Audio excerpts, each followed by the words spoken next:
3 years. 1,095 days of complete silence. My daughters had never spoken a single word.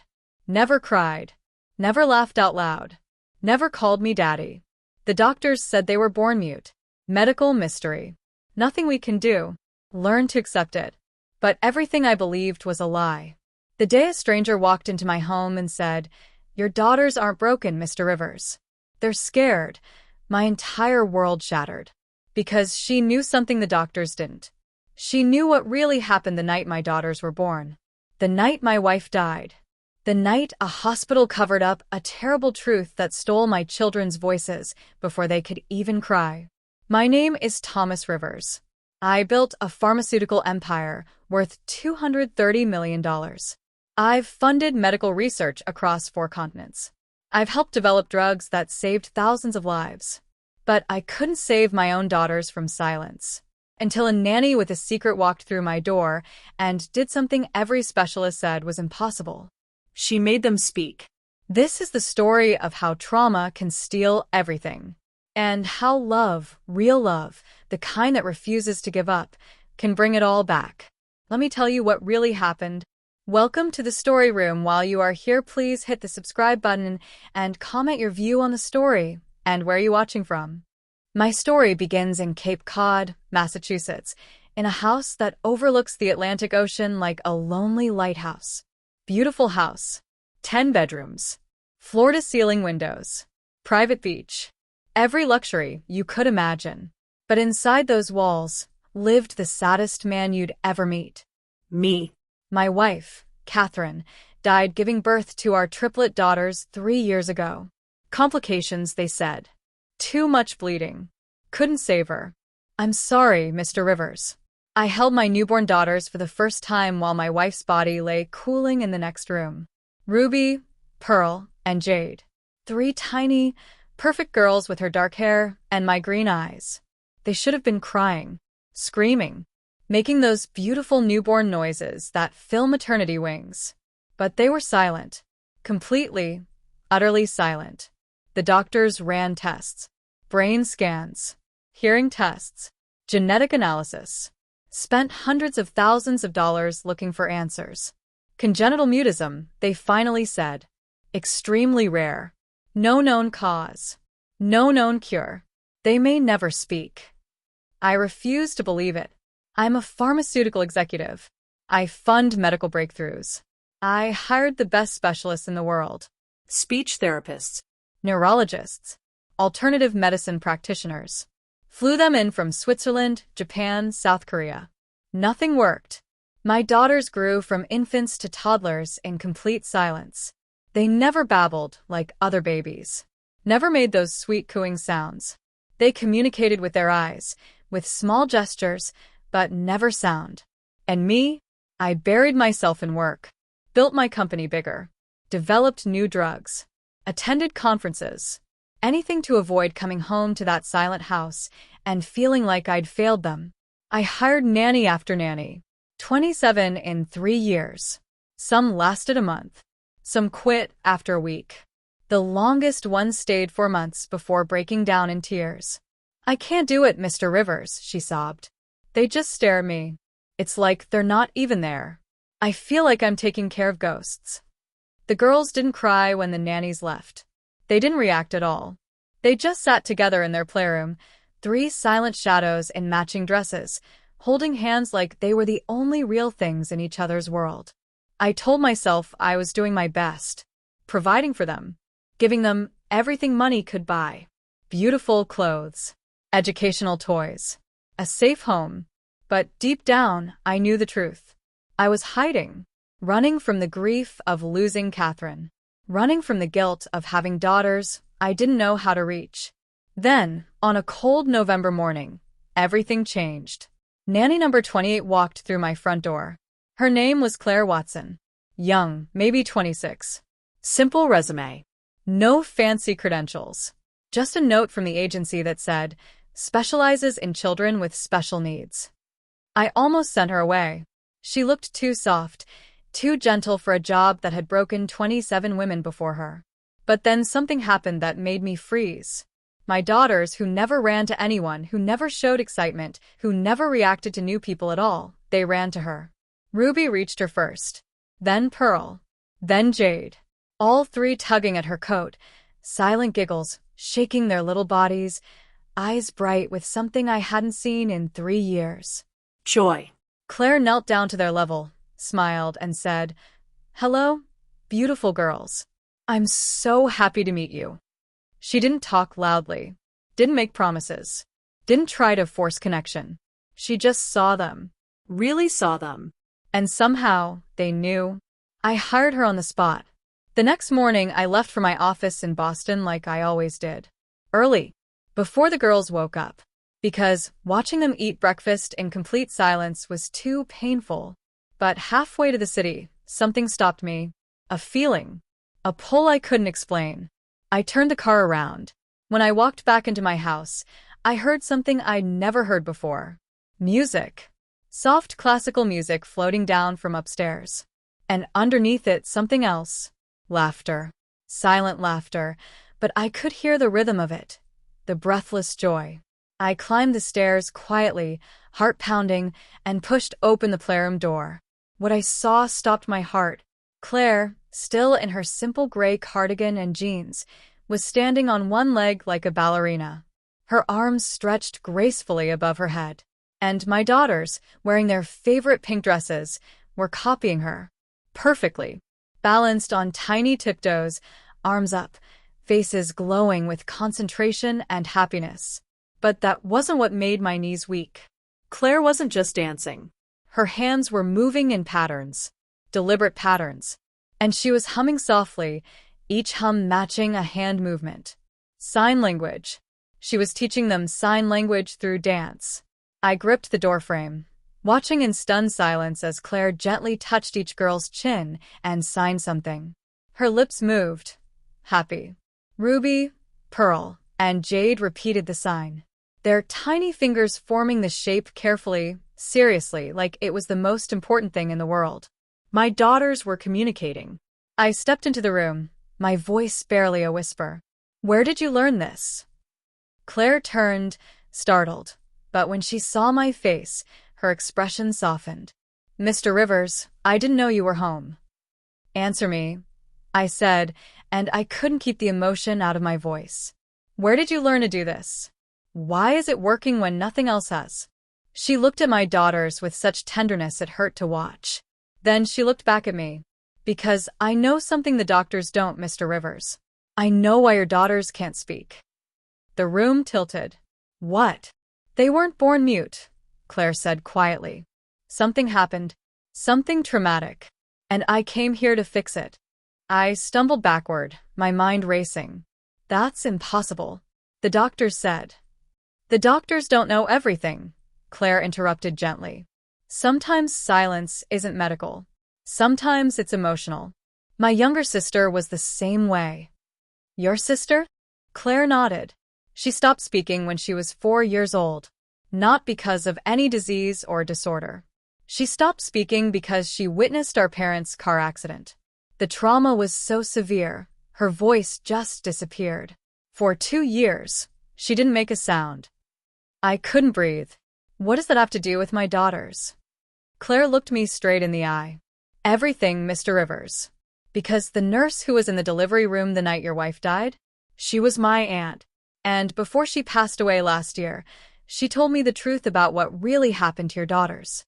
The world stopped spinning. "What truth?" I whispered. Claire hesitated. Then she said 6 words that destroyed everything I thought I knew. "Your daughters were born screaming, Mr. Rivers." I couldn't speak, couldn't move, could barely breathe. Claire guided me to sit down. My daughters gathered around her, sensing something important was happening. They watched us both with those big, intelligent eyes. "Tell me everything," I managed. Claire took a deep breath. "My aunt, Rebecca Watson, worked in the maternity ward at Boston General. She was one of the nurses in the room when your daughters were born." I nodded, numb. I barely remembered that night. Just chaos and blood, and Catherine's hand going limp in mine. "Your wife had severe complications," Claire continued softly. "Emergency C-section. The room was chaotic. Doctors shouting. Equipment alarms going off. Your wife was hemorrhaging badly. I closed my eyes, the memories burning. When the surgeon pulled out the first baby, she cried. Loud and healthy. Then the second. Then the third. All three of your daughters were crying, Mr. Rivers. Normal, beautiful newborn cries. Tears streamed down my face. Then why? Because something terrible happened right after, Claire said, her voice breaking. The doctor announced that your wife didn't make it. And one of the younger nurses, she panicked. She screamed. A horrible, piercing scream that echoed through the entire operating room. My chest felt like it was caving in. Your daughters, brand new, already fragile from the traumatic birth, they heard that scream. All three of them stopped crying at exactly the same moment. Just stopped. Completely silent. I covered my mouth, shaking. The medical team tried everything. Checked their airways. Stimulated them. But the babies wouldn't make a sound. They were breathing, their vitals were stable. But they were silent. The doctors panicked. They thought something was neurologically wrong. So they ran tests. And when they couldn't find anything, they labeled it congenital mutism. But it wasn't, I whispered. No, Claire said firmly. It was trauma. Pure, devastating trauma. Your daughter's first moments of life were filled with chaos, pain, and death. That scream, that sound of grief and panic, it scared them so deeply that their voices just shut down, like a circuit breaker flipping off to protect them. I looked at Ruby, Pearl, and Jade. They were watching me, understanding more than I realized. Why didn't anyone tell me this? I asked, my voice raw. Claire's expression hardened. Because the hospital was terrified of a lawsuit. They forced the staff to sign non-disclosure agreements. My aunt carried that guilt for 15 years. It ate her alive. Before she died, she made me promise to find her daughters and help them. But how? I stood up, desperate. If trauma caused this, how do we fix it? Claire stood too, placing a gentle hand on my arm. The same way you break any trauma, Mr. Rivers. With safety, love, and patience. Your daughters need to know they're safe. They need to reconnect with their voices. And most importantly, She paused. they need you. Me? I felt hollow. I don't know how to reach them. I've tried. You've provided for them, Claire said gently. But have you shared yourself with them? Your grief? Your love? Your voice? I had no answer. And if you're enjoying this story so far, don't forget to subscribe, because this is only the beginning. Claire knelt beside my daughters. They need to hear about their mother. They need to know who she was. They need to hear you laugh, cry, tell stories, sing badly, just be present. Emotionally present. She looked up at me. Trauma taught them that sound equals danger. You need to teach them that sound equals love. That day, everything changed. I canceled every meeting, cleared my schedule, and for the first time in 3 years, I sat down with my daughters and started talking. The first week was hard. Harder than any business deal I'd ever closed. Harder than any loss I'd ever faced. I sat with Ruby, Pearl, and Jade every day. I told them about their mother, how she loved the ocean, how she laughed at terrible jokes, how she sang off-key in the shower and didn't care who heard. At first, the girls just stared at me, Silent. unresponsive. But Claire encouraged me. Keep going. They're listening. So I did. I told them about the day I met Catherine, about our wedding, about how excited she was when we found out we were having triplets. She talked to you every night when you were in her belly, I said, my voice cracking. She would read to you, sing to you. Tell you how much she loved you already. Pearl tilted her head. Ruby moved closer. Jade reached out and touched my hand. Claire taught me simple signs. Happy, sad, love, safe. I practiced them until my fingers ached. And slowly, the girls started signing back. Ruby signed sad when I talked about Catherine's death. Pearl signed happy when I told them about their mother's laugh. Jade signed love and pointed at me. I cried every single day. But they were good tears. Healing tears. 2 weeks passed. I stayed home, worked from my study, spent every free moment with my daughters.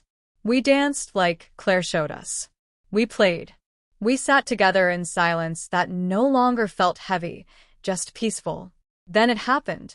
One evening, we were in the living room. The sun was setting over the ocean, painting everything gold. Claire was teaching the girls a new dance.